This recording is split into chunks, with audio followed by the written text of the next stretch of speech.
Désireux d'étendre son influence au-delà du milieu du banditisme moyen, Robert Wanston se rendit en Calabre et en Campanie afin de se confronter au très haut banditisme. Lorsqu'il rencontra le parrain de la mafia napolitaine, ce dernier fut totalement séduit par les bouteilles de sylvaner que Robert Wanston lui apporta.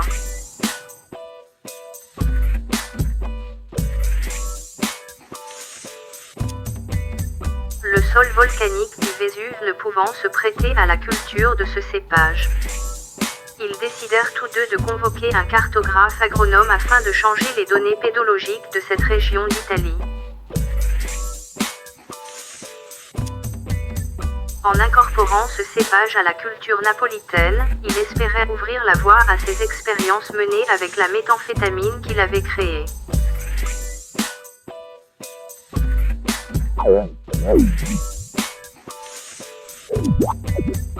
Quand on y pense, la population dense sous influence des manigances a une plus forte importance que dans l'est de la France.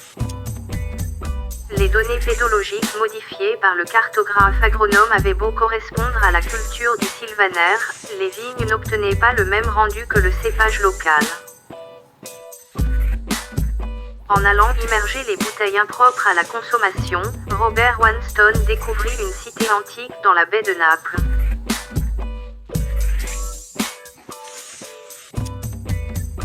En rapportant ce fait incroyable aux autorités italiennes, le parrain de la mafia napolitaine lui ordonna d'abandonner cette découverte pour chercher un nouveau stock de sylvaner provenant de son lieu originel.